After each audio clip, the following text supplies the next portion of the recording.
Good evening, good afternoon, or good morning, ladies and gentlemen, boys and girls, children of all ages. It is the dear UG here once again, and we're going to take a little break from The Devil in Me because we streamed that for 3 hours last night. I think a lot of us could probably use a little bit of break from H.H. Holmes' Murder Castle. So we're getting back to trying to finish Sakura Succubus 6 tonight. Now I will say this, if you're a child, you probably shouldn't be watching this video because you'll probably will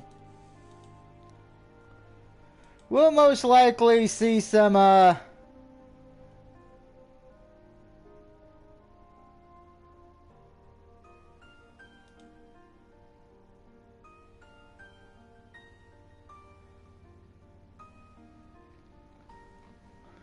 so yeah, definitely if you have a child, you probably should not let them watch this. Unless, of course, you're trying to help them sleep because, you know, I do read every line. I should point that out.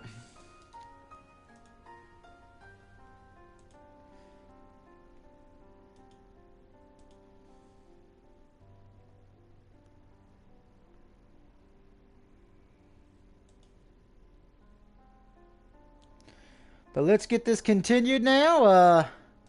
Hopefully everyone has a good time and enjoys this tonight. Woo woo woo. Of course, when we last left off with this, one of our succubi, one of the girls who love me, granted this is just proves it's a fantasy and not real life, since, well, yeah, my real life, my dating score is about a negative 100 out of 10.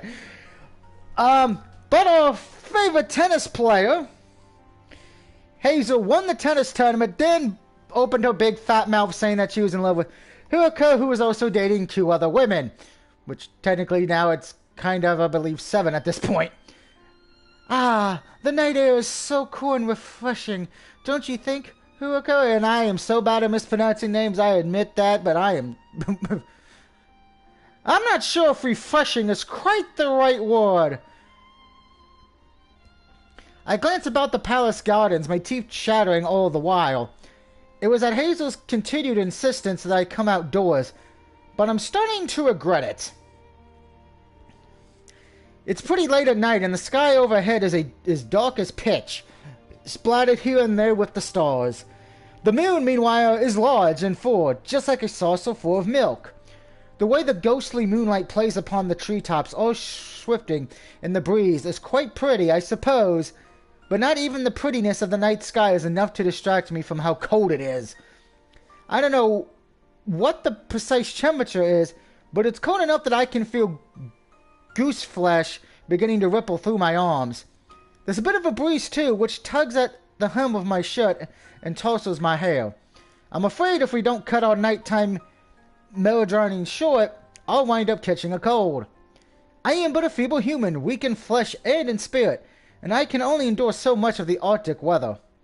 Hazel, for her part, seems completely heedless of the cold, though she's wearing her far fewer layers than I am.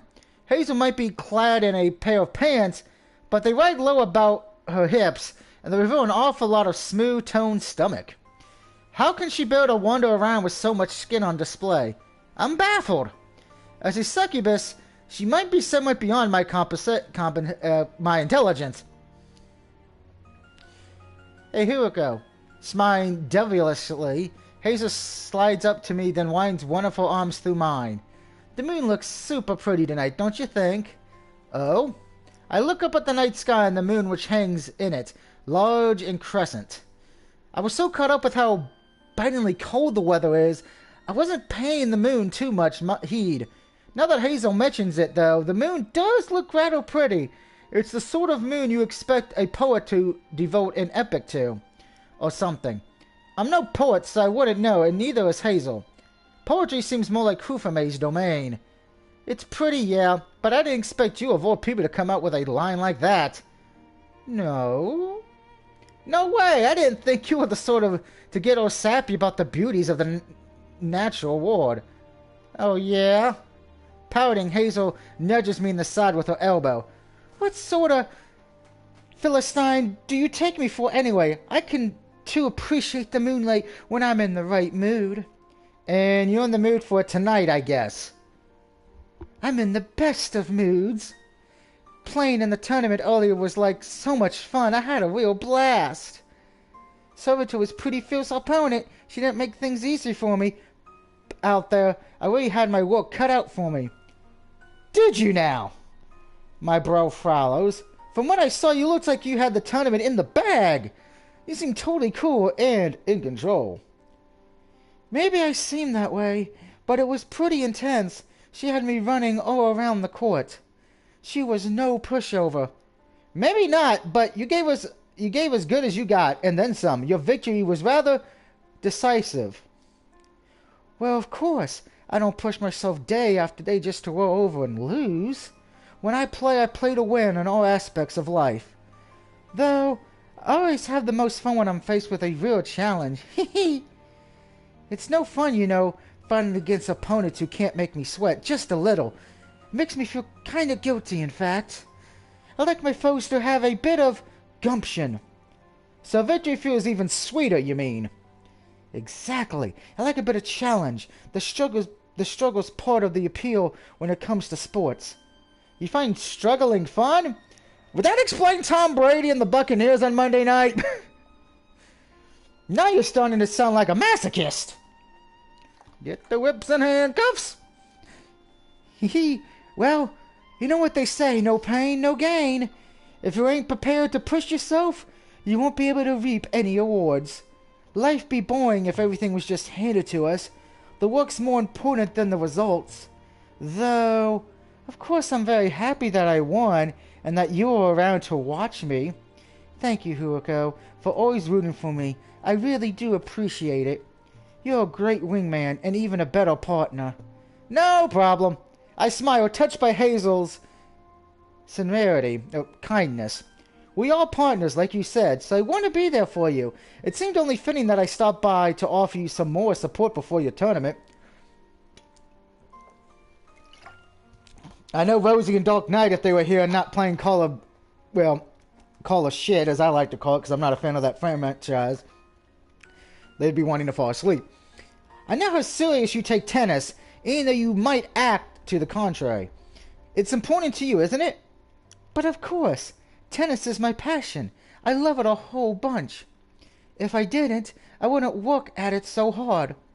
It really is liberating. I guess I'll take your word for it.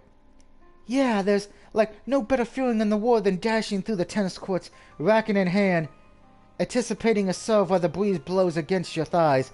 I think you just described Jim Cornette hitting somebody in the head with a tennis racket. It's my favorite sensation in the whole wide world. It's a real shame you never had a chance to experience it yourself. I don't think it'd suit me. I frowned. Yeah, the only thing I know how to do with a tennis racket is to hit people in the head with it. Thanks, James E. Cornette. Maybe the adrenaline from the tournament's gone to your head. It's aided you. I'm pretty tall, and I have an awful lot of leg. I wouldn't want to put my thighs on display like that. Besides, if my mother ever got one of these activities of mine, I was going to say disinherit me, but after learning how A-okay she was at the prospect of me being gay, maybe I'm jumping the gun. For all I know, my mother might be totally fine with me wearing skirts.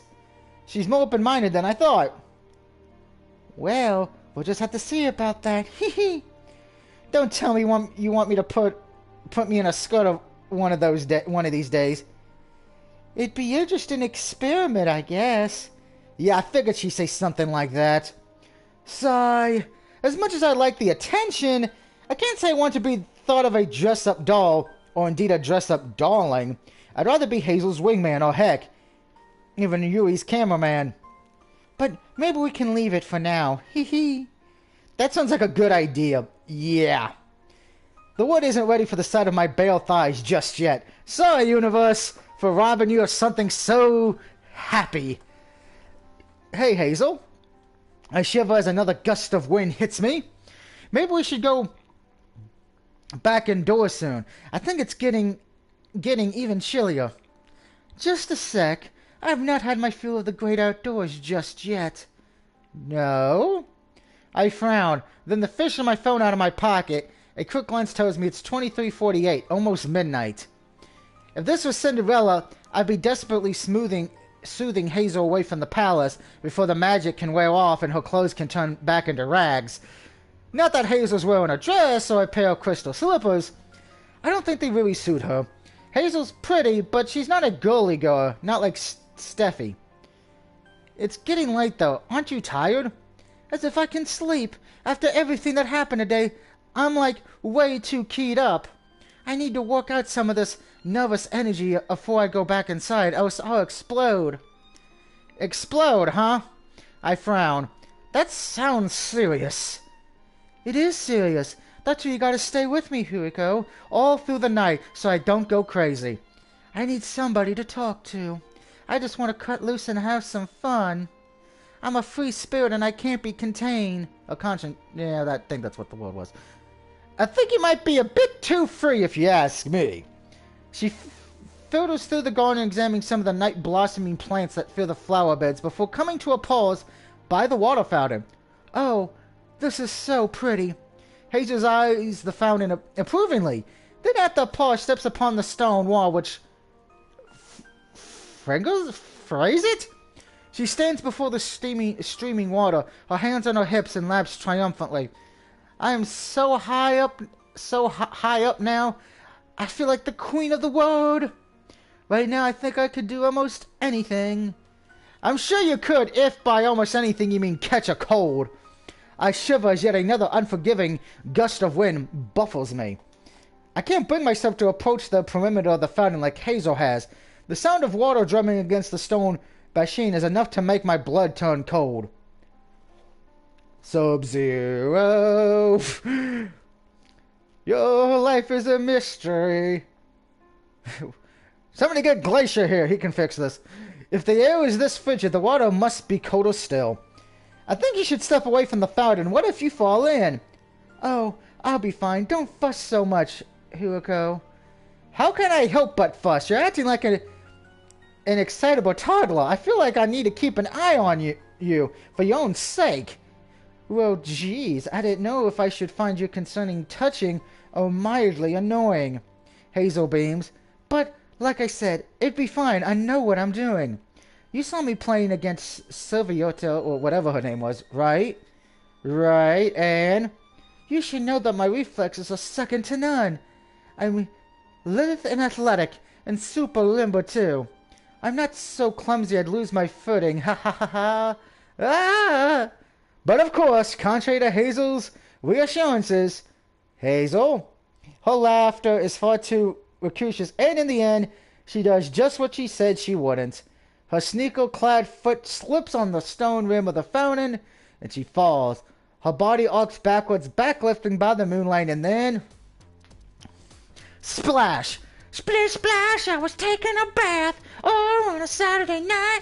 With my rubber ducky, you're the one who makes bath time so much fun.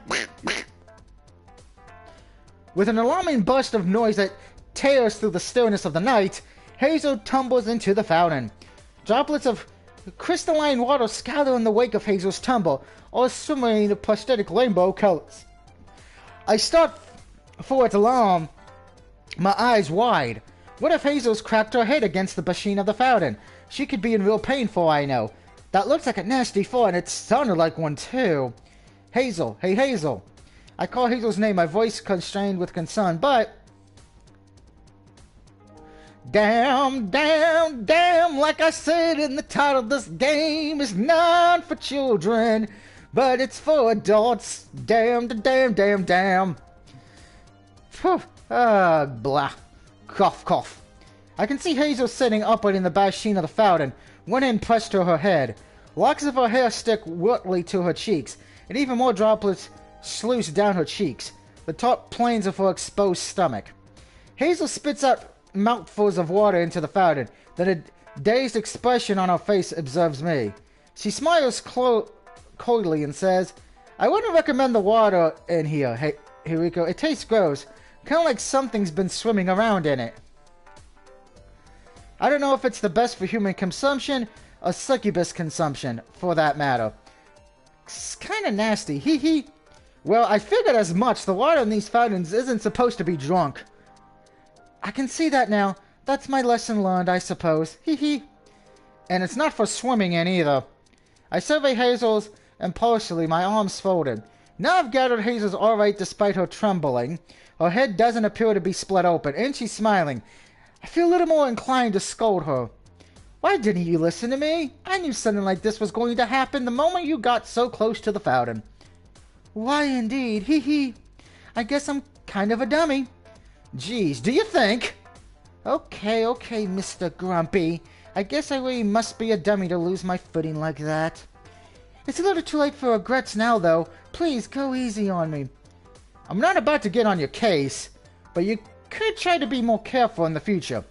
I think I'm being plenty reasonable, but Hazel doesn't seem to agree. She pouts, one hand still pressed against her head. Careful, but that's so boring. I'd rather live my life to its fullest. And does living your life to the fullest entail falling in a fountain and getting soaked to the bone? Well, maybe it's a new experience at least. I can't say I've ever taken a dip in a palace's fountain before. Hee hee. I don't think most people would want to say that they've done that. It's not a bragging right. Oh, I don't know. I like new experiences. They keep me young.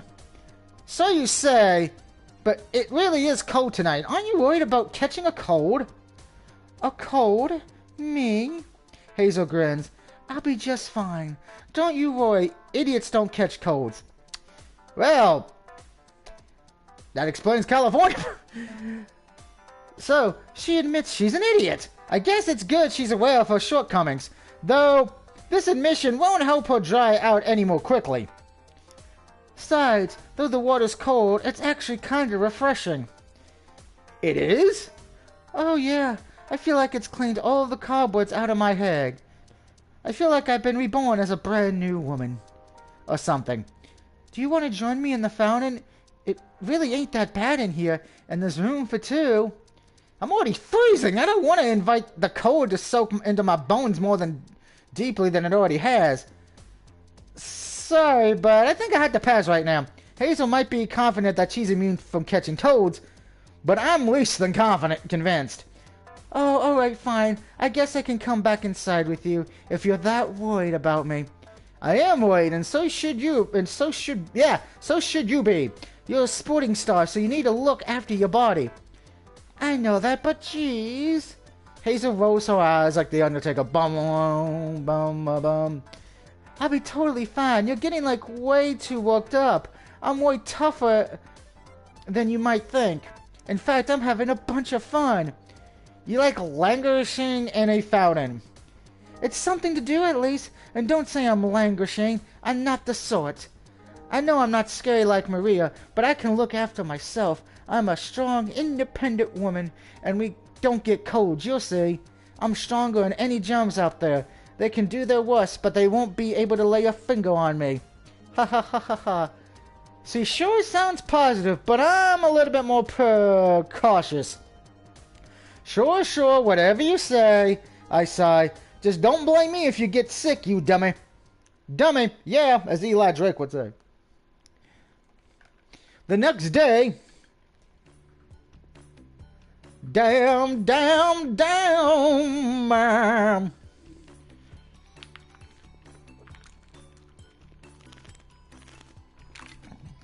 I'm sure if Mr. Jones is here, he'd be showing this to his co-workers, and then he'd be in trouble at MIB headquarters. Hazel. Achoo! Oh, dear me, that was quite the sneeze. Are you alright, Hazel, dear? She'd be fine if she hadn't decided to take a dip in the fountain. I sigh while massaging my temple with my fingertips. I did think last night, after Hazel's soldier jump in the fountain, that this might happen despite her protest to the contrary. Hazel reassured me that idiots don't catch colds, which is a pretty popular saying. But Hazel isn't stupid as she lets on. Yeah, so she's not an idiot. She's pretty canny, in fact, and she's good at reading her opponents when she plays tennis. She wasn't smart enough, however, to predict that she would, after getting soaked, catch a cold. I could say I told you so, but that'd be a bit of a jerk move, especially when Hazel looks so shamefaced. I guess I'll let her off the hook. Although...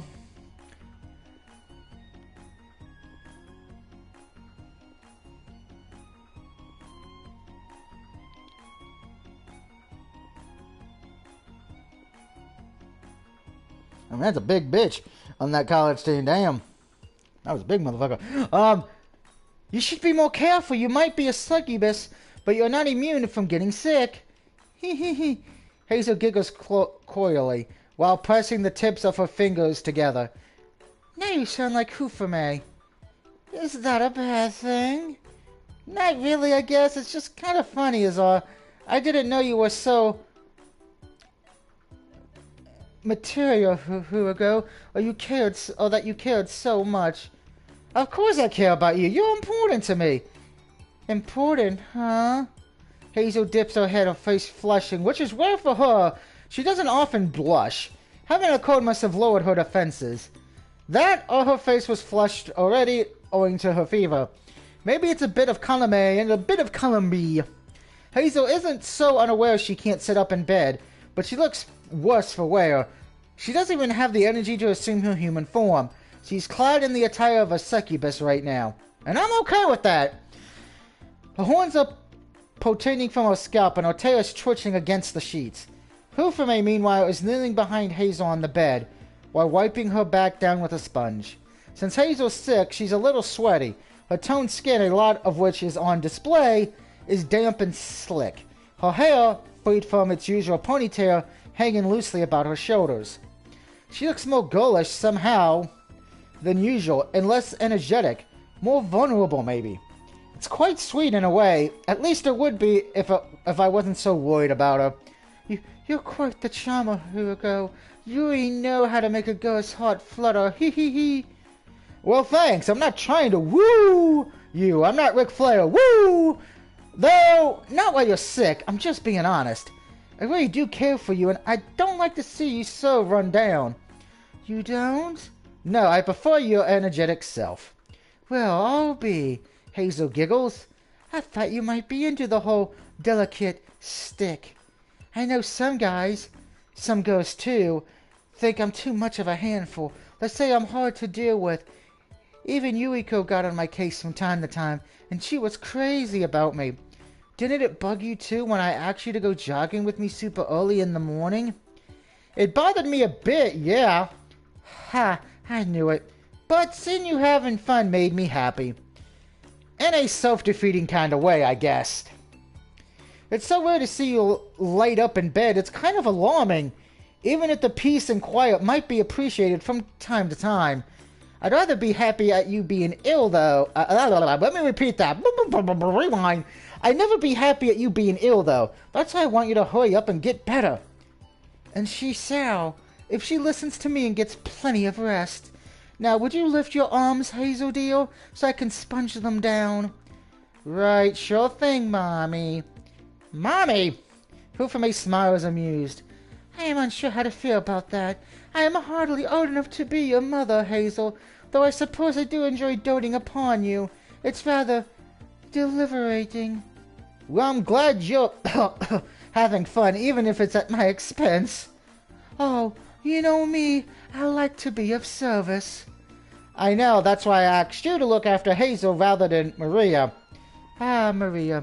Hazel shivers. I find her hard enough to deal with as it is, let alone when I'm coughing. I'm more than happy to keep my distance from her. I doubt she would want to risk catching your germs either. Hee, good point. She's like such a neat freak. The inside of her apartment is so pristine, it kind of scares me. Hee. Dear me. Hoofume tuts while continuing to wipe down the sweat from Hazel's flustered skin. Perhaps you ought to talk less, dear. You're only making yourself cough. Once I finished wiping you down, would you like to take a nap? I think you could use some sleep. That might be a good idea, actually. I wouldn't want to tax myself. That'd only make you and Huiko worry. You're both such fussy pots. We only fuss because we care. Indeed, I'm just glad you only caught a common cold. It's been so frigid lately, it's a good thing you didn't get... Papunia? Whatever that... pneumonia? Hypothermia? Something? I guess I got lucky, hee hee. And now Hazel's back to coughing. Her shoulders convulse from the strain of it, and her face looks pretty flustered. You poor thing. Hufame sighs. Just try to take it easy. Know that as long as I am here, you will be in safe hands. I would never let one of my cute succubus siblings get hurt. And I don't want to see you get hurt either, which means from now on, there'll be no more diving in the fountains, and I'm making myself plain. I get it. Hazel smiles abashedly. I'll be on my best behavior from now on, so don't worry, and... Hazel looks between Hufame and I while toying with a strand of her hair, then says, Thanks for looking out for me, even if I am a dummy. I really do appreciate it. You're the best pals a gal could have. Yay! We're doing smart crap. Time passes, and in a few scant days, Hazel makes a full recovery. She was coughing a lot, but she looks just fine now, as upbeat and energetic as ever before. I guess succubi are made of strong stuff. As the days go by almost in a blur, my premiere day in Austria eventually arrives. With my inevitable return to Japan looming on the horizon, Steffi decides to set her plans into motion, namely, her televised karaoke competition with Hufame. Elizabeth spends the day preparing the parlor, in propitiation of the camera crew who will be arriving. She dusts and polishes, mops and waxes, and, in short, does all she can to ensure every single surface is sparkling. Once the parlor has been prepared, the Crouton cards for Steffi and Hufame's ultimate showdown are arranged thus so upon the carpet. The camera crew arrive around 18:30. I think that's like... I'm going to guess that's 6:30 military time. I'm not a military person. To film the proceedings. When they arrive, Hufame and Steffi have already taken their positions in the parlor, both facing the other from across their respective play areas. Hufame is altered, as per usual, in her elegant kimono. Her dark, straight hair parades about her shoulders like a waterfall, and upon her face is painted a small, tranquil smile. Steffi, for her part, looks similarly well-groomed. She's altered in the dark blue gown she often wears while gathering about the palace, her blonde hair fixed back into two loose ponytails. Steffi's green eyes are bright and alert, and when the cameraman crew arrive, she turns to greet them thus. Thank you, everyone. Thank you very much, everybody, for agreeing to this swim of mine. Are the cameras rolling? They are now, Your Majesty. We wouldn't want to miss a single second of your performance. Splendid. Steffi beams, then addresses the faceless masses directly, her gaze trained unconventionally upon the staring lens of the camera. Greetings, people of Astria. I am so butchering that goddamn name. I am Stephanie Sophia Maria Isabel of Astria, your humble princess. Though I know this awfully short notice, I hope you delight in watching my critique competition with the reigning queen, Yamato Hufame. Miss Yamato has come all the way from Japan to play against me. She is a very busy woman, but she is considerate enough to set aside a good deal of time for my sake, and for that I can only thank her. Oh, don't mention it. I'm happy to be here. A smiling Hufame waves at the camera. Hello, citizens of Astria. Like Stephanie said, I hope you enjoy the spectacle. A princess though Stephanie may be, I will do my best to emerge the victor regardless. I do not intend to go easy on her. I take Katuya very seriously indeed. If you watch on, you might just see sparks fly, hee hee. Well, that should go without saying. Both of us are going to do our very best. I did not spend the last 2 weeks training under your tutelage, mistress, for you to throw in the towel for the sake of my reputation. I want you to come at me with everything you have. That was indeed the plan. To face you with nothing but the utmost seriousness would be an insult to your good name. I concur. A grooming Stephanie looks back at the camera. I realize Kuna is a little-known sport in this land, but I hope I'll be able to publicize it. It is a dear pastime of mine, steeped in rich Japanese culture, and it's elegant while being competitive. I'm still a novice in the heart, but my mistress, Miss Yamato, is a seasoned professional. I'm sure if you observe her graceful form, you will grow to fall in love with Kute as I have I. If you could garner just a bit of appreciation for the sport, I'll consider today's competition a victory, regardless of whether I win or not. There is nothing I want more than to spread my love of Japan and its customs across my country. Well said. Japanese culture is truly charming. Foo. I am beginning to feel rather patriotic. You and me both, Hufame. Stephanie's exclusive interest in our national pastimes is charming, to say the least. Though I hesitate to call Tunte a huge point of cultural interest.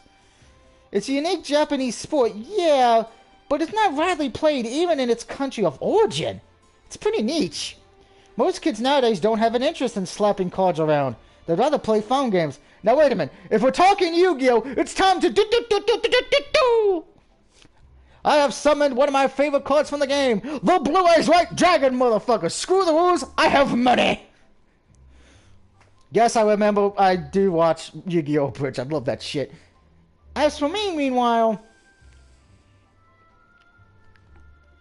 I can either say I'd rather play phone games too.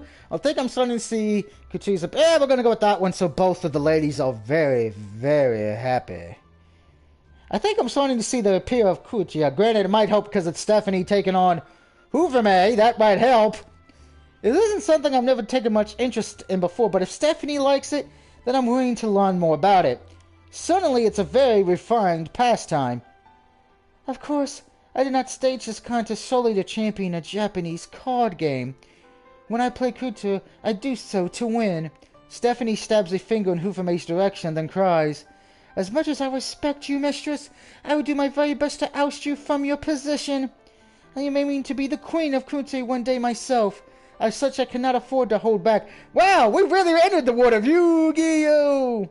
The game. Goodness me, how fiery.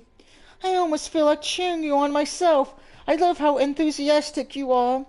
This should be a lot of fun. I'm certain it will be. How could it not, when I'll be facing you? Now let us begin. And so a fierce competition soon unfolds between both these women before the ever watchful eye of Camelot. I'm not impartial Camelans. They face one another as master and her disciple. Hufame, the clear superior. Stephanie, the plucky young challenger. Elizabeth reads out the cards, which the pair scramble split seconds after she is able to announce the first few syllables. Hufame's motions are exceedingly elegant, as to be expected. She moves with the grace of a swan on the water, her long kimono sleeves fluttering behind her. Steffi, I'm just going to say Steffi because it's easier, meanwhile, is much clumsier. She gathers cards when she moves and commits a handful of faults, which puts her at a significant disadvantage. Still, Steffi doesn't falter despite the gulf which grows between her and Hufame.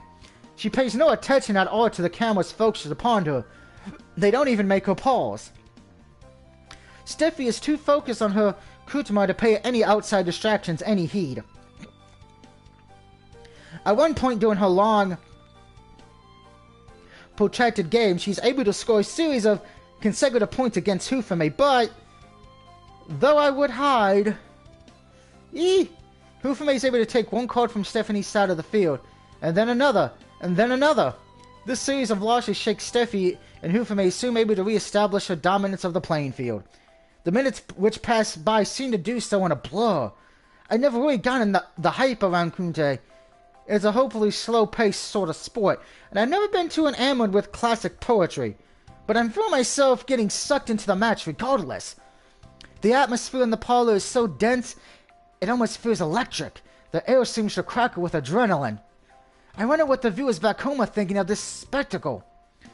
Kutama might seem an indestructible sport to those who don't care for the classic Japanese poetry, but at its heart, it's a world battle of wills between its competitors. I feel like I finally understood the appeal of the game after all these years. This is why people continue to play, despite it being such an old sport. There's a certain thrill to it that's comparable to chess or shogo, but it feels even more intense, maybe because the competitors had to physically lunge forwards to seize the cards. The game is based around memory, precision, and just a bit of luck. I think you just described Card Sharks, the game show.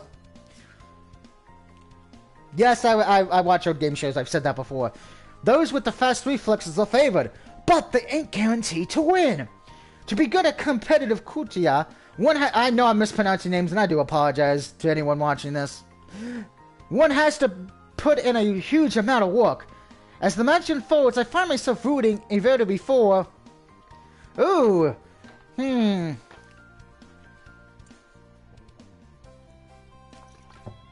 Well, Hufume is my wife, but Steffi is my new girlfriend. But we're going to go with Hufume. That is the waifu. Hufume. Hufume's the waiting queen for a reason. The amount of work she's dedicated to the sport can't be overstated. Her every movement is graceful, her attacks quick, sharp, and refined. She looks so beautiful, altered into the traditional kimono of hers, that she's captured my heart. I do appreciate, however, how hard Steffi has tried to become as good as she is.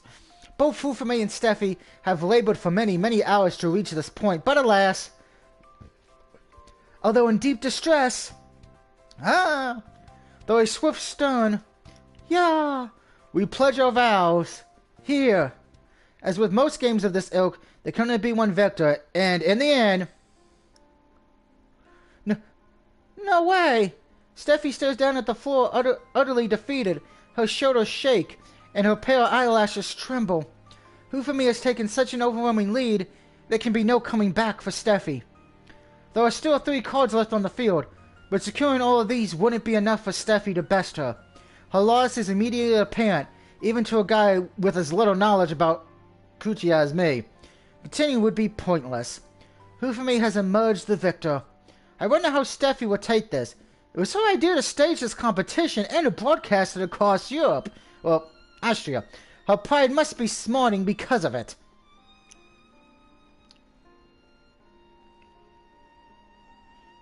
Dave put me in a comment. I will look at that in a little bit. She's the representative of Kutia in Austria. I wouldn't be surprised if she's the most accomplished player in the whole country. But she still lost. Now her defeat has been broadcasted for thousands of people to see. This isn't the first time Steffi lost against Hufume either. This marks her second defeat, despite her lowly modifications. Steffi poured a huge amount of energy into perfecting her craft, but she was still bested. I bet she must be experiencing a myriad of emotions right now. I have half a mind to approach her and to console her, but... That was... really amazing! With wide eyes, Steffi raises her head and afflicts Hufume with a bright grin. She isn't whimpering as I feared she might, and her green eyes are quite devoid of tears. Instead, Steffi looks simply blissfully happy. So much so, I feel preferred upon regaining her. Steffi's made of sterner stuff than I thought. She isn't the sort to burst into tears over a little loss like this. She's far too strong. You were wonderful, mistress. The way you smacked the cards was so forceful, yet so elegant. It was almost as though we were enraged in a sword fight. A sword fight? A sword fight, is it? Hufume giggles. That sounded a touch too violent for my taste. I like Kuta because it's a peaceful sport, but I appreciate the compliment. I do not like to waste my movements while I play. Each swift of the body, no matter how subtle, must be considered when one reaches for the cards. It can spell the difference between victory and defeat. Yes, I understand that now. A few split seconds are all it takes for your opponent to best you. I am the future. Not the future. In the future, I shall not let my guard down. While I cannot defeat you this time, I think I made some progress. I did not lose by quite so large a margin as I have in our previous games. I think I am improving. Indeed you are. You have so much promise, my dear Steffi. I couldn't be more prouder of you. Thank you for being so kind, mistress, but alas, Steffi sighs, I fear I have a lot to learn. It is frustrating, I will admit, to flag behind you so, but knowing how talented you are gives me a goal to work towards. I'm sure if I continue to work hard, I'll one day be able to surpass you. That is my dream, and I won't let go of it. Prepare yourself, mistress. This won't be the last you see of me. Oh ho ho ho ho! I shall be waiting. You are very dear to me, Steffi, and I shall always be ready to challenge you, should you want me to. Now come here. Oh, what a hug. I wish I was there. Hufame opens her arms wide, then folds Steffi gently into her bosom. I had a lot of fun playing against you. Did you truly? I know I've been imposing upon you horribly this last fortnight. I wouldn't be surprised if you've grown tired of me. Hardly. Hufame pets the top of Steffi's blonde head reassuringly. It was an honor, really, to be invited to your palace. You rather spoiled me, Steffi, with your hospitality. You have been a kind, gracious hostess, and I enjoyed my time here immensely. While I must return to Japan tomorrow, I would have no qualms in visiting you again, provided, of course, you wouldn't mind that. No, of course I wouldn't. I'd love to see you again, mistress. Playing Kuchio with you has been one of the most incredible experiences of my life. I am glad to hear it. You certainly know how to flatter a woman. You're an eagle pupil who is keen to learn. Teaching you has been rewarding for me, too. Why, through our many games, I was able to perfect some of my own techniques. You have pushed me like nobody ever has. You're a formidable foe, and I am sure in time you will be able to best me. There is no opponent I'd like to be defeated by more than you, my dear Steffi. If anybody is worthy of being the Queen of Kutia Ward, you are. You are full of passion, virility, and determination, and it really is impossible not to adore you. I find myself pondering Hufame's words as an Empyrean observer to Hufame and Steffi's embrace. I wonder how I exactly feel about Steffi. Do I adore her? Yes, I do. I like all the women in my harem. Yeah. Yes, I do. Of course I do. How could I not? Hufame is right on the money. Steffi's so endearing, it really isn't possible not to like her. I never thought, before I came to Austria, that this princess would sway my heart, as she has, but life is full of unexpected happenstances. Steffi is a lot sweeter than I imagined. She might be a princess, but she's not haughty or stuck up at all. And I think with a small smile, I really do want to stay with her. She's simply too sweet for words. Oh, isn't that nice? Later that night, back with Hufame. Anytime I can see Hufame in the Succubus games, I am always happy. Today was quite tiring. Hufame sighs while sitting upon the edge of my bed. After her undisputed victory in her Katu match against Steffi, she asked whether she could retreat to my bedchamber so we could spend some quality time together.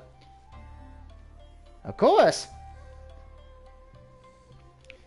I've been so busy schooling Steffi, I've scarred had any time to speak to you, just the two of us. I hope you do not consider this an imposition upon your time, but I was wondering whether you could care to indulge me in my selfish wish. Given I was the victor in today's tournament, I would appreciate some manner of reward. That was the request Hufame made of me earlier, a request I was only too happy to fulfill. Would you say no to Hufame? If you would, you're lying. Now, the pair of us are together in my bedroom, just the two of us as Hufame so utterly desired. Hufame, I said that in the woman voice, my bad. Hufame sitting upon my bed as she is framed by the moonlight. It glimmers in her long hair, black as ink so it shimmers.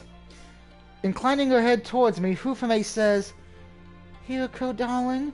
Yes, what is it, Hufame? It might be unseemly for me to ask for a further reward when you have already been good enough to permit me an entrance to your bedchamber, but if you would not mind too terribly, would you care to kiss me? I feel tired at the present, but you're careless although to help invigorate my spirits. I could say the same thing about myself. I shove her closer to Hufame, then take her hands in mine. Giving her fingers a comforting squeeze, I say, I thought you'd never ask. You were waiting for me to demand a kiss from you before acting? Hufame's brow furrows. My, but this is very cruel of you. You ought to know, Hugo, that women prefer it when men take the lead. It is embarrassing for me to make such demands upon you, particularly where your affection is concerned. I wouldn't wish to come across as a desperate woman. Maybe not, but some guys like it when women take the initiative. I know it's not how things are done in a traditional sense, but who cares about tradition? We're living in the 21st century now. Sherlock Holmes in the 22nd century. So you say, but you ought to be more wary of whom it is you are addressing. Only one need only observe my mood of dress and my manner of speech to know that I am a traditional woman in all aspects. You're traditional in most aspects, I agree. Whoever makes fondness for couture, which is very old-fashioned game, further adds to her equated charms. But don't think I don't know what's up, Hufame. As poor and as delicate as you like to act, I know the truth. You're actually a succubus. You're no stranger to it at all when it comes to intoxicating men or ensnaring them. Why, when we met back at the Ruko, you were doing your level best to seduce me. My, Hufame giggles. Did you like it when I acted aggressive then? I might, yeah. Would you like me to do it more? I wouldn't be opposed to the idea. Very well. Rather than asking you for kisses in the future as a adult-free housewife, I shall take them by force, provided we are alone together, of course. I would not wish to cause a scandal in public. I think you've done enough of that already. But as we are not in public right now, I shall rightfully take what is mine. As a victor, I have every right to claim my award, and I believe I shall claim you. No matter what I might look like, I am a succubus, and when I have set my eyes upon a target, I shan't let them escape from me. Foo foo foo foo. Ah, that's the kiss we wanted, I think, in the game. And so, with a musical giggle that Hufame leans in, she presses my lips to my own to claim them, her mouth wet and wanting. I rest one hand against the back of her head, my fingers slide through her inky hair, while my other hand rests against the small of her back. Again, this game was not for children! This is the censored version, by the way! As mild-mannered as Hufame might appear, I know she's a not-so-secret wild side. She can be pretty pushy when she wants, but I think her unbided passion makes her even more appealing. I love both sides of Hufame. It feels like it's been a long time since I last was able to indulge in my feelings for her. Oh, feelings. Breakfast the following morning is unusually standard affair. The six of us, Steffi, Elizabeth, Maria, Hazel, Hufame, and I, are assembled in the dining room at our respective places at the overlong table. Wintry sunlight flitters in through the windows, which illuminates the silverware that's been laid out. The table is already set with breakfast and groans beneath the weight of it all. Fruits and turnips, piles of freshly baked croissants, all sorts of preservatives, but none of us are doing much eating. This is really good.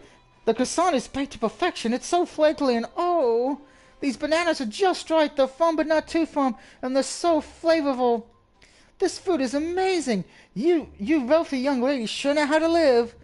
I might not act much like a princess, but I'll never get tired of eating like one.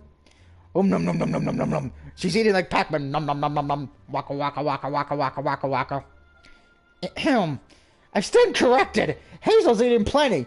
She's never been one to get bogged down by sentimental, but the rest of us are exercising a bit more restraint. I feel a bit despondent myself, to tell the truth. This will be the last morning I spend in Steffi's company.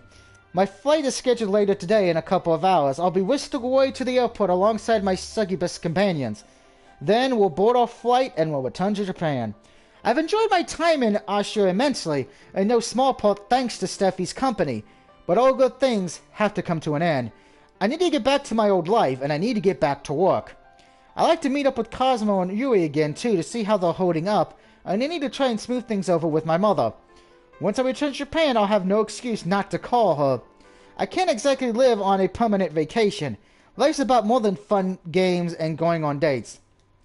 Well, unless of course you're single and can't find a woman in fucking Richmond, then well, it is fun and games. I slip back into my day-to-day routine soon enough, and Steffi will return to hers. I wonder if I'll ever see her again. It seems unlikely given her status as a princess. I don't know what princesses do exactly. Yuri, despite being so young, is a queen, not a princess. But I imagine Steffi's schedule must be packed. She won't have any time when I leave to arrange another meeting with me. We'll be on different sides of the world, more than a 13-hour flight away. Now, how does that make me feel? I'm gonna miss her. Obviously, I'll miss Steffi a lot. I've had a good deal of fun with her this last fortnight. And it seems a shame it should be cut short so soon. I suppose it is inevitable, though, but still. I feel so gloomy. I can't bring myself to eat. These poached eggs are great too. They're still runny, just like I like them, and they taste great on toast. I just can't stop eating. It's all super yummy. I'm going to have to hit the gym ASAP when I get back to Japan. Oh, num num num num num num num num. And it sounds pretty delicious too if Hazel's running commentary is anything to go by. Maybe I could try at least one pastry. Perhaps it call up the anxious knot in my stomach. It seemed kind of thoughtless, though, to start digging in, given the gravity of the situation. I don't want Steffi's last memory to be of me with pastry crumbs about my lips and strawberry jam smeared on my chin. I pondered this for a few moments, weighing upon the importance of a sorrowful goodbye against the growling of my stomach when... Hiroko? Oh? I look at Steffi's curiously, my fingertips falling apart from the plate of croissants arranged awfully in the middle of the table. What is it, Steffi? I was just thinking, I don't mean to ruin your breakfast. Not when this will be your final meal in Astrios Palace, but on this subject, I fear I cannot remain silent. I wish for only you to know that in your absence I will miss you dreadfully. I have had so much fun with you all that I don't know how to best express it. I must thank you, mistress. Steffi inclines her hand to Hufume's direction, for teaching me so much about Kutia and being so very patient with me. Oh, don't mention it, dear. I've had a lot of fun myself. I would like to thank you as well, Marie and Hazel, for allowing me to grow so close to Hiroko. Your selflessness is truly wonderful.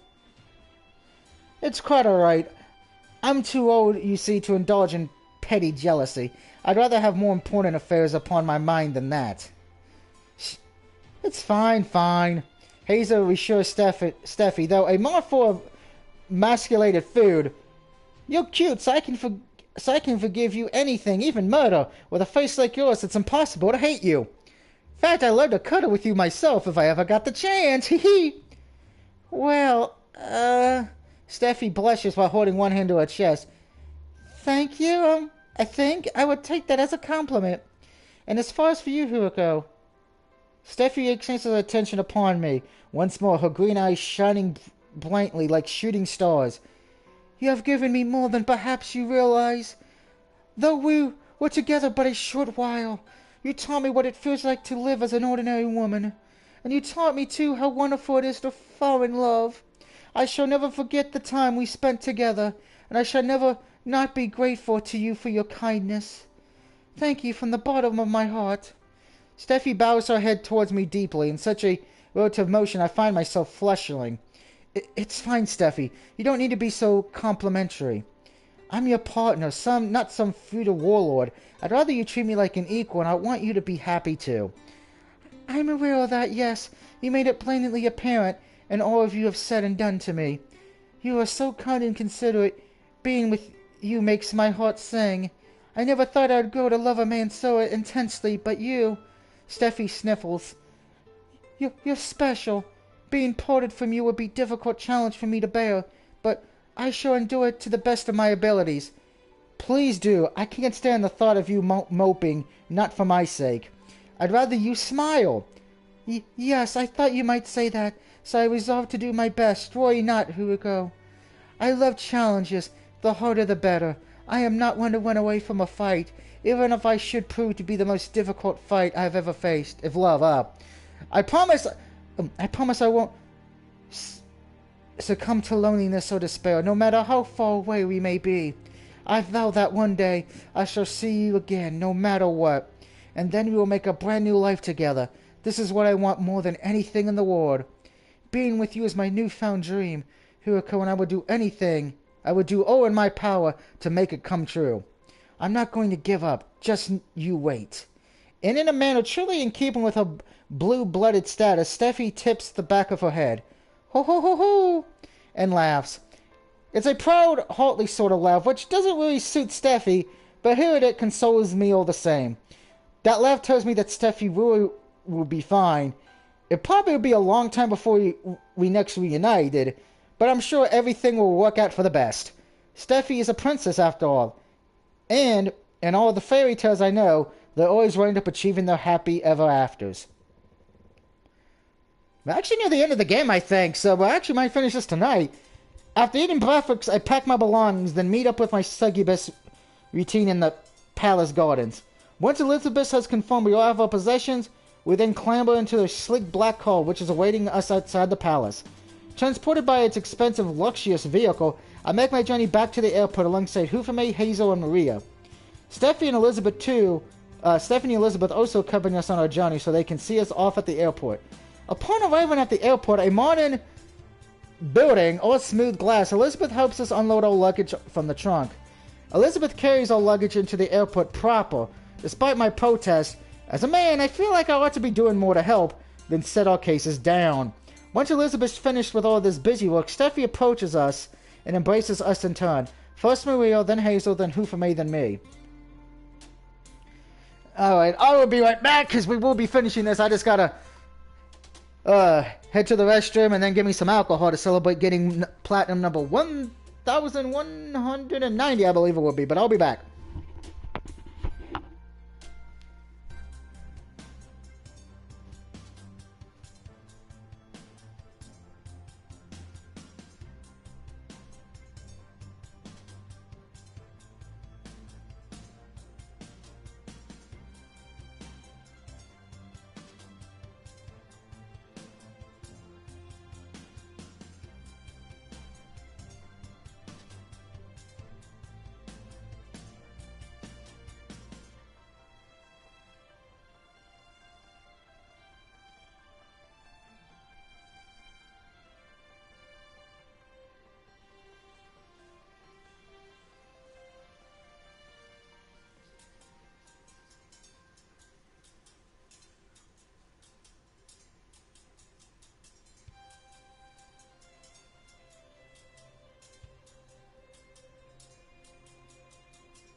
And I'm back. Sorry about that. Got me my alcohol to celebrate.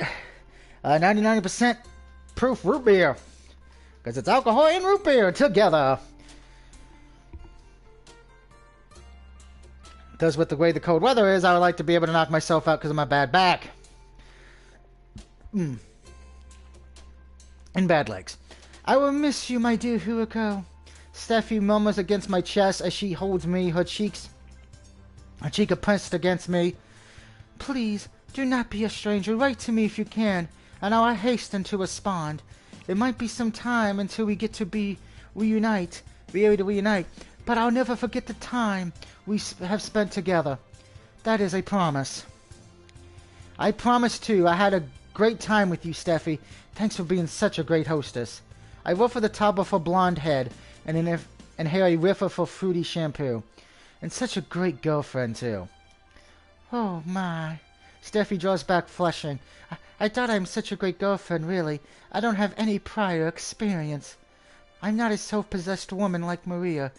And I'm not a confident like Hazel, or elegant like my mistress.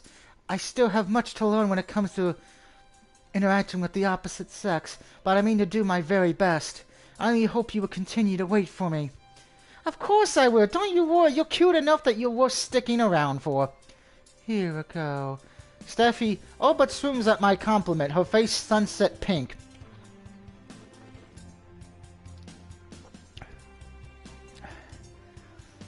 You're so cool. I'm really glad I met you. With the goodbye said, it should be time for me to head to the airport. But before I can, I feel fingers close about the back of my shirt. Is it Stephanie again with a few more words of farewell? I glance back behind my shoulder, intrigued, and... Uh-oh. It's Elizabeth. Oh. Rather than Steffi's green, earnest eyes, I instead come to face with Elizabeth, who looks like the devil. Yes? I frowned her, bemused. What is it? Elizabeth peers at me for a few moments, her gloved fingers still caught about the fabric of my shirt before at long last she speaks. I know your plane will be arriving soon, so I'll try to be brief. I would like to thank you on my lady's behalf for being so very nice to her. You truly are a kind man. I can see I was right to place my lady in your care. I only hope, both for my lady's sake and your own, that you met all those sweet sentiments you displayed so carelessly. Uh-oh. No, that's a face of death! Because that looks like something like, I'll kill you, motherfucker, if you break her heart. Do not. Elizabeth's eyes flashed warningly. Forget my lady upon returning to Japan. You have made so deep an impression upon her. I fear she would be distraught if you were to abandon her. Do try to be considerate of her feelings. If you upset her, then I shall have no choice but to make you very, very sorry indeed. I know I look like an ordinary maid, but I promise you, this is no idle threat.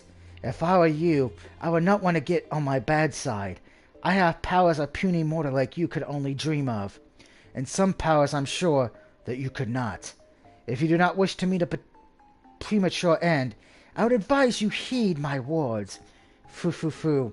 Elizabeth's gaps tightens upon my clothes. She's only pinching my shirt, not the skin beneath it, but the grip is alarmingly forceful. Elizabeth might look prim and proper, but it's obvious she's not a woman to be trifled with. This is how freshly caught fish feel, I wonder, moments before they're sliced up and served as shami. I feel like my own end is rapidly approaching. If I upset Elizabeth, I don't doubt she'd make me regret it. It's a pretty chilling day, and it's even colder. It's cold even inside the airport, but it feels like the temperature dropped a good 5 degrees. I swallow and shiver and reply with obedient, I'll be good. You don't need to fret over Steffi's welfare. I'm not the sort of guy who ghosts my partners. I promise. I won't hurt her, so please, why won't you let me go? I don't want to miss my flight. Elizabeth continues to observe me for a few moments, unblinking before... Very well. She draws back, a smile playing about her lips. I did imagine you were trustworthy, but I wanted to make quite sure. You may go now, if you desire, though I have one further word of warning. What? She isn't going to threaten to track me down and obliterate me should I ever make Steffi cry, is she? Elizabeth's devoted to Steffi enough. I wouldn't be surprised. She is so serious. I can easily imagine her wielding a sword or maybe a knife. Her maid dress is so flowy she could be concealing any number of deadly weapons beneath the hem of her skirt. An awkward moment pauses, then... You must be aware of this already, but you are really very attracted to a succubi, your scent. Elizabeth runs her tongue against her lower lip. It is delightable, so much so even I had difficulties restraining myself in your presence. I was able to temper my urges for the sake of my lady's budding romance.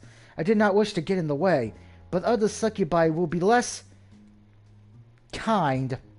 You had best be careful upon your return to Japan, else you may find yourself swamped by the affections of even more of our kind. Try not to let yourself get drained dry. Even a vile man like you must have your limits, and there are only so many succubi you can satisfy. We make for rather interesting lovers, and if you let us, we will consume all of your affections. Foo-foo-foo. Elizabeth's warning, combined with her eerie laughter, sends fresh shivers down my spine. Is it just my imagination, or did her iris seem to be glowing? I had some doubts about Elizabeth, but now I'm really beginning to wonder. Don't tell me you're not a succubus yourself, are you? Well, I wonder. Elizabeth grins. Perhaps I'll show you my true self at a later date, should our paths happen to cross again. But until that day, I shall bid you adieu. Elizabeth takes her skirt between her gloved hands and then drops a neat curtsy as befitting of a maid. I hope you have a safe flight, and do remember to keep in touch with my lady. I was not joking when I said if you were to upset her, I would never forgive you. You had best watch out. Trifle with me and I will make sure that you regret it. Okay, the maid is batshit fucking nuts! Either she's a succubus or something far worse. 18 hours later... home sweet home at long last. It's with a sigh that I fling my suitcase down on the floor, then collapse onto my futon. I'm so tired I can't work up the energy to unpack any of my things, or even to get changed. Though I know I should at least strip off and haul myself into the shower. My flight was a long one, made longer still by a 3-hour layover stuck waiting in an airport, and I'm all gross and sweaty from the stress of it. I've been sat in my pants for so long it almost feels like I need to be cut out of them. My head's pounding and my whole body aches.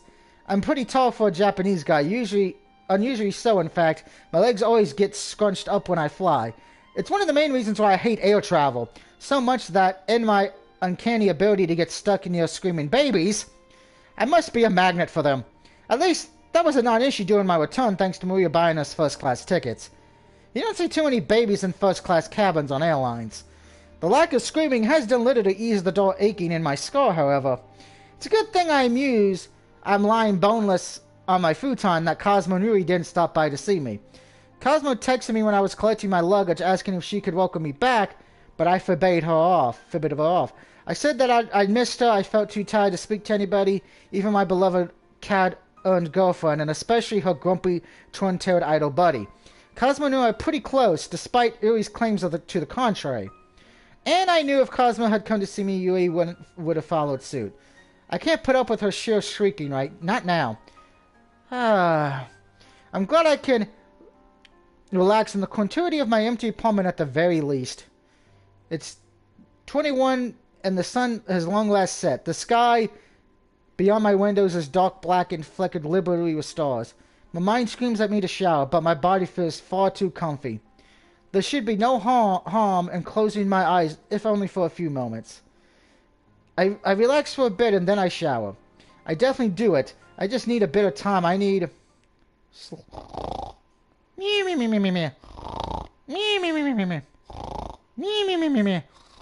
Beep, beep, motherfucker! Beep, beep! Ah, fuck. Huh? I rose from my slumber by a sudden high-pitched beeping, which emits from my pocket. Sitting bolt upright, I check myself, and I note as I do so that it's only 21:05. I must have dozed off for like 5 minutes. I'm I'm more focused, however, on the name which is flashing on my phone screen. My mom is calling me, but why? Isn't this kind of late? Frowning, I pick up the call, then press my phone to my ear. Hey Mom, how... I begin, but I don't have a chance to finish my well-meaning for a quarry. My mother practically jumps down my throat, her voice unusually pitchy with concern. Hiroko! This is you, isn't it, Hiroko? Where in the world have you been? I've been trying to call you for the last 2 weeks. Oh yeah, about that, I went. Sorry, Mom, I've been in another country for a bit, and I wasn't checking my phone too much. I was kind of busy. Well, I can see that much. It's been all over the news. What has? My expression blanches. This isn't about Hazel and Maria thing, is it? Oh, yes. I've heard all about your relationship with Hazel Williams and Wakutsu Maria, but that isn't the end of it.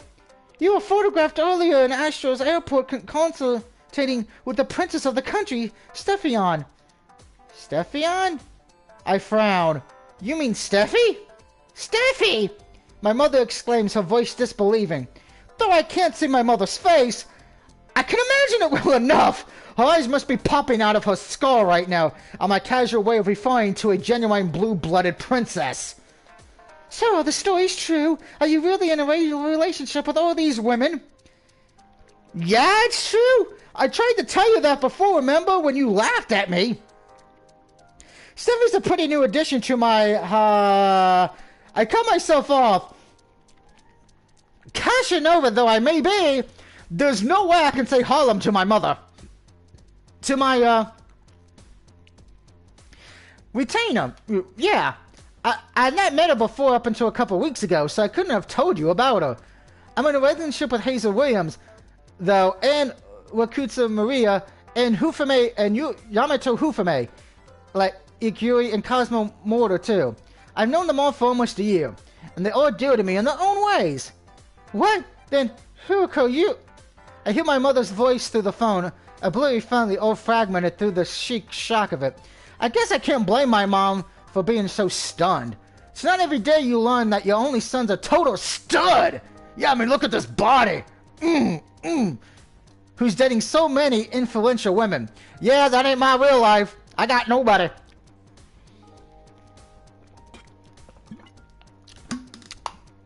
Good thing I can make fun of myself. It's a good thing my mom's only in her early 50s. I'd worry about giving her a heart attack. Were you really serious when you called me earlier? Yeah, I was. I said as much. Everything I said was true. Though I admit it does sound unbelievable. If I weren't in this situation, I wouldn't believe it myself. The last few months have been all kinds of crazy, really. Oh, I can believe that. I never thought you'd be able to manage one relationship, much less 6.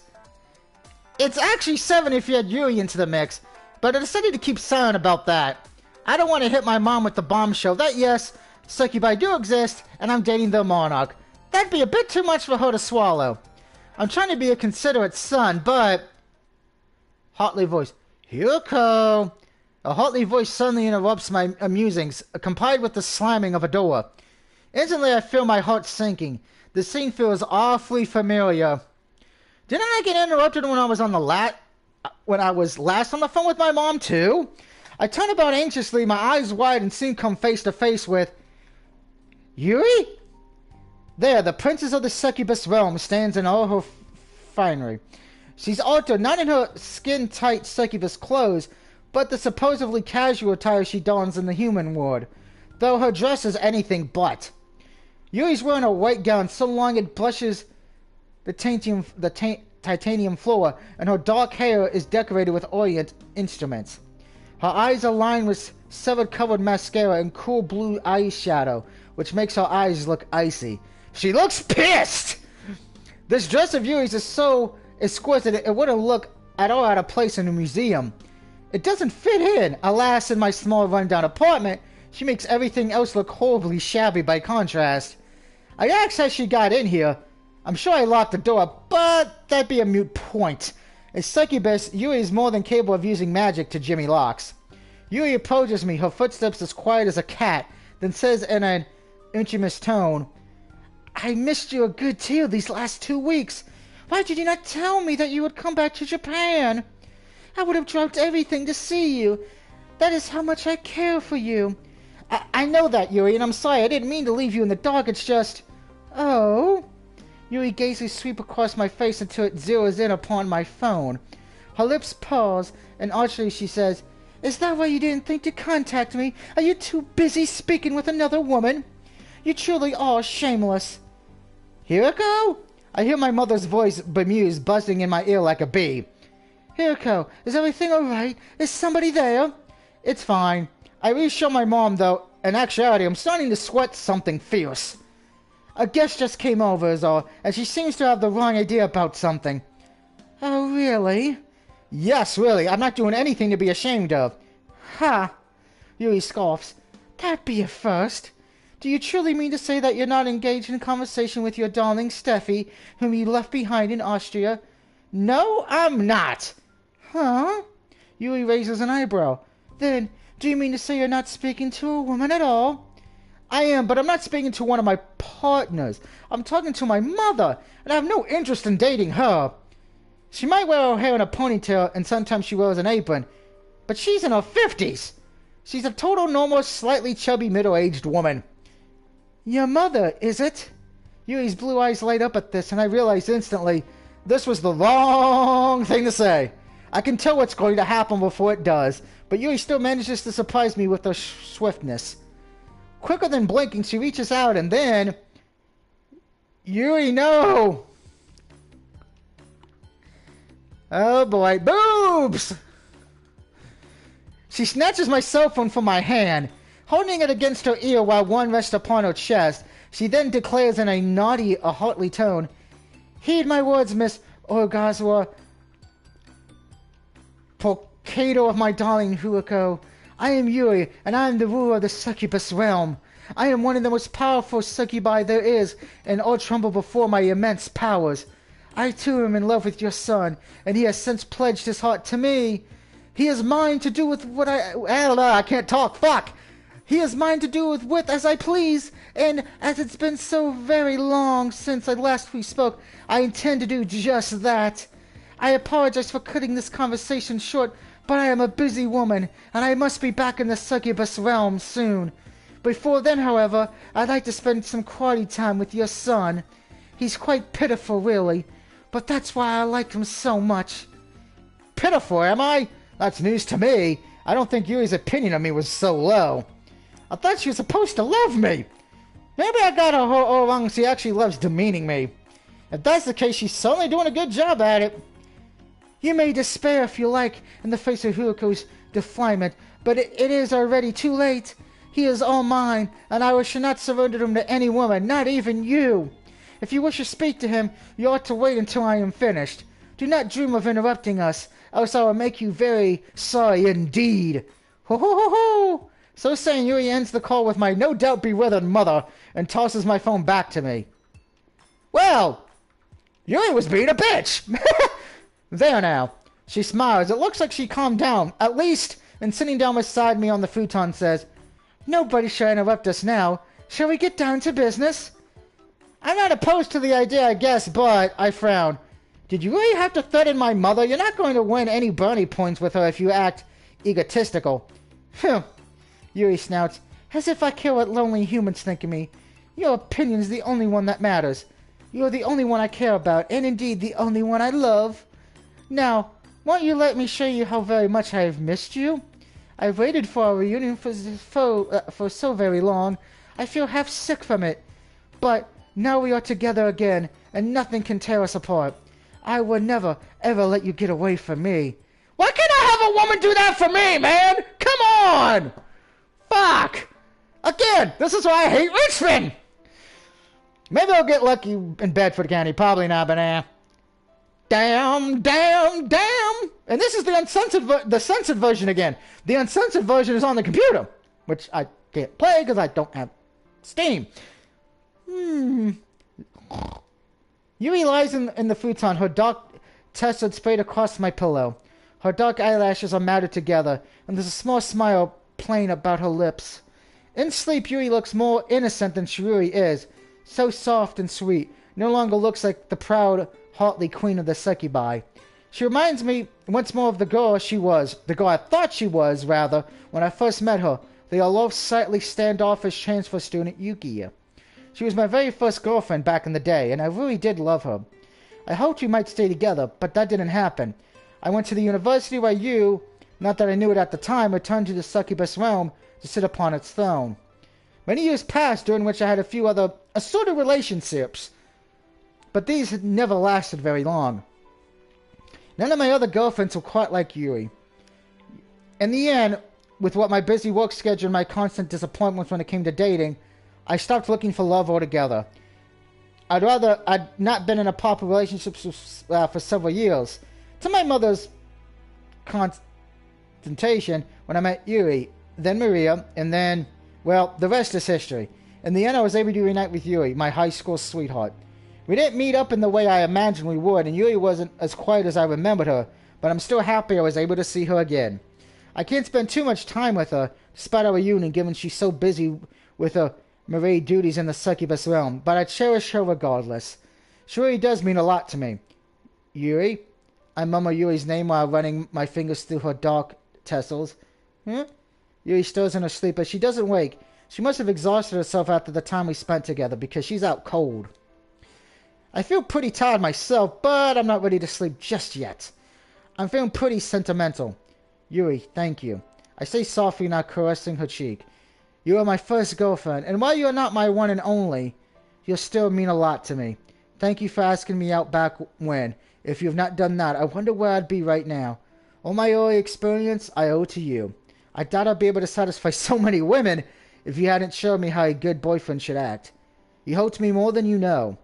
Yuri turns over in her sleep, then softly says, her eyelids still squeezed shut, Don't mention it. You're special to me too. My words of love must have aroused her, but Yuri soon falls asleep anew, her breathing evening out and her lips pursing. I smile to watch her, then lie down at her side. Elizabeth's earlier warning at the airport echoes once more in my head. Even the more succubi find themselves attracted to me, I really might not be able to hold out. I have my own limits, and I think I'm getting close to hitting them. I'm not sure I can endure much more love from many more women, but all this attention really does feel good. When I think about it like that, I must be the luckiest guy in all of Japan. And so, with a contented smile, I cut up close to Yuri and fall fast asleep. Time passes, and before I know it, a full month has eclipsed since my trip to Europe! I returned to work as to be expected, and once more I immerse myself in the daily grind. I'm even more of a social piranha in the office now than I was before, if such a thing is possible, thanks to the recent specklet of media attention I've garnered myself embroiled in. Thanks to Hufume's on-air confession, the photo snapped of me with Hazel, Maria, and now Steffi, I become somewhat famous. Though, on second thought, infamous might be more of an appropriate choice of words.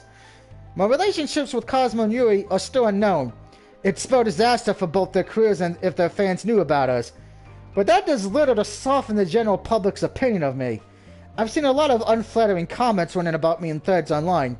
So much so, I've long since stopped checking. I don't really care what random people across the world think about me. In my pandering ways, it's not like I've done anything wrong. All my relationships are consensual. It's harder, however, to ignore my coworkers' obvious and intimately towards me, especially when I have to work with them every day. The atmosphere in the office is unpleasant enough. I have to pause to compose myself before entering. It's gotten so bad I thought about handing in my notice, but thanks to all the photos of me circling on the net, I'd probably be ostracized wherever I go. Being too popular really can be a problem. After giving it some thought, I decided to go to my uncomfortable work environment. It's not like my coworkers are directly rude to me in any case, they just ignore me. I've not had anybody actively trying to sabotage my work area or spill tea on me, accidentally on purpose during lunch break. More than once, I mean. Sigh. Taking another drink. I'm at the office once again today, and the air is full of the familiar sounds of fingerings clouding on Kent's keyboards.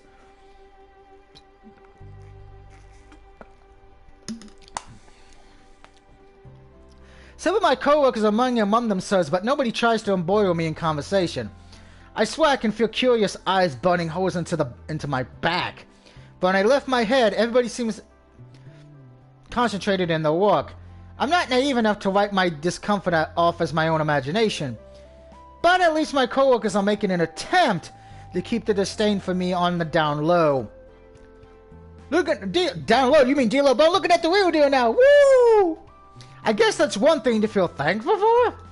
Another more important thing I had to feel thankful for is an upcoming date with Cosmos I've scheduled for this weekend. That should take my mind off how unpleasant the atmosphere in the office is. Really, I remind myself of focusing on my work. I'm very lucky. I have a bunch of beautiful women who adore me, and I adore them in return. They all have busy schedules, but I have so many partners now. At least one of them is usually free when I am. Only last week I went out to a fancy restaurant with Maria. The week before I went on an ill-advised cycling trip with Hazel. There's never a dull moment in my life, not with my succubus Harlem around, all vying for my attention. Again, why can't I have that problem in life?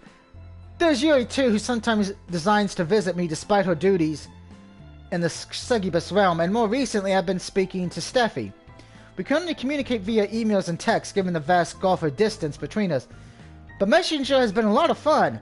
She uses a surprising amount of cute emojis in her text, and her writing is almost as awful as slang as Cosmos. She does sound nearly as polite as she does while speaking. The contrast between Steffi's status as princess and her man on typing is pretty cute. Everything about Steffi is actually cute, really. I'm not sure what next we'll be able to see one another. I imagine Steffi is very busy, but I'm sure our relationship will endure. One day we will be reunited. Then I'll pepper Steffi's lips and kisses and show her anew just how much I love her. Behold, by this thought, I vow to work even more diligently than ever before. But just as I'm getting into my stride, Hiriko, it's been so long, I've missed you. Huh? A girlish voice, light and whispering, draws me out of my relief. I lift my head, my eyes wide behind the lens of my glasses, in search of the commotion, which doesn't take very long. They are standing in my office as though she owns the place is... Steffi!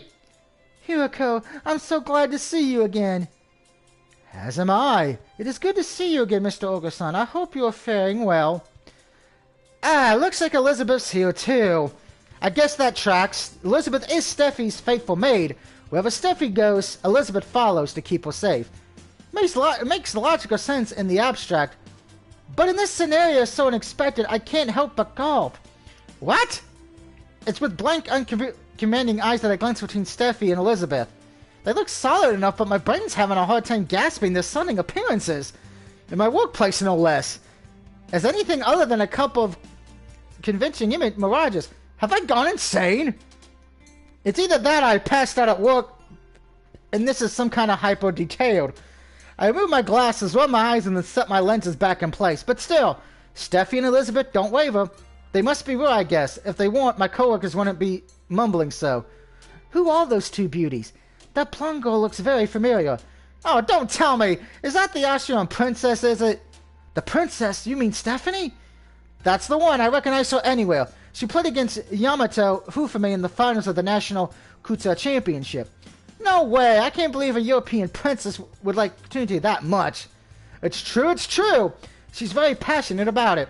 She's incredibly cute, too. Did she say was here to see Okusagawa? What in the world's going on? Yeah, I'd like to know the answer to that, too.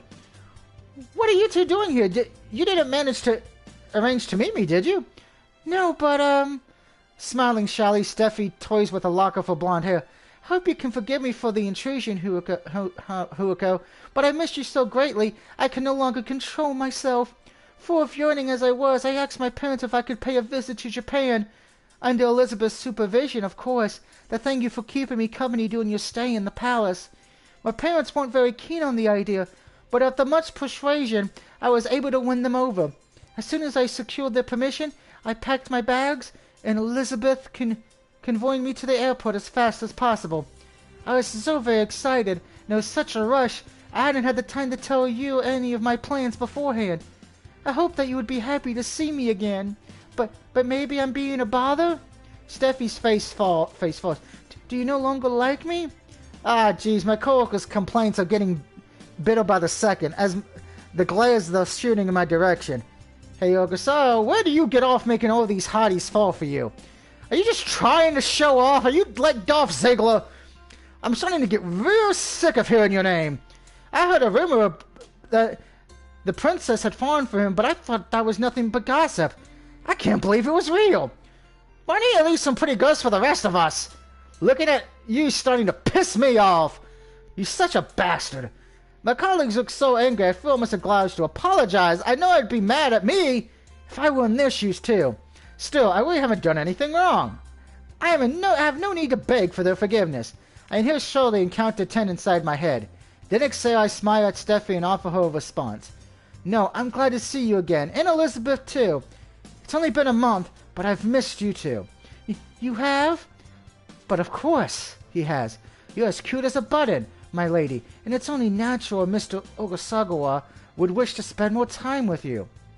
You're super cute, just like Elizabeth says. And as it happens, I was just thinking about you. Thank you for coming to see me. I really do appreciate it.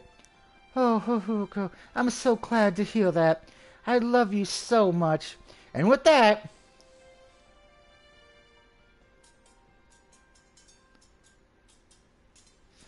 Why can't I have this kind of luck in life? Steffi, her face illuminated by a bright smile, dashes forward and winds her arms about my neck. I wasn't expecting so dramatic a display of affection. Not in my office, surrounded by my coworkers, and my face begins to heat up. I might be renowned in the press as a lady killer, but this is actually quite embarrassing. The venomous complaints of my coworkers don't make this any easier, too, babe. He's such a show-off. I can't stand him. What do all these women see in him anyway? This is blatantly ridiculous. Life is so unfair. But, well, Steffi's chest is soft against the core of my back, and the smell of her shampoo is awfully relaxing. Being with her again is a comfort, so much so, I'm able to tune the rest of the ward out. Who cares what other people say about me? Their opinions are utterly irrelevant. Even Elizabeth's amused laughter as she watches from the sidelines seems to fade into nothingness as Steffi embraces me. All I can think of right now is Steffi. The circumstances could be better, but I'm really happy to see her again. My life might be pretty crazy, sure, but... Oh, Haruka, I really do love you. When Steffi says that, I can't help but smile. I must be the luckiest guy in the ward. And that is the 6th game in this series. There is a 7th... Well, we're not done yet. I don't think. Oh, we're done. Okay, so that is the 6th game in the series. So if there is a 7th one, I don't know if there will be.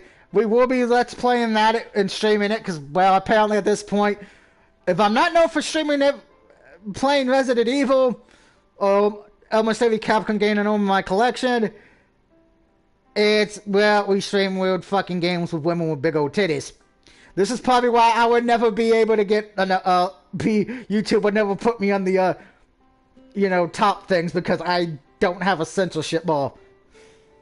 Thank you for playing.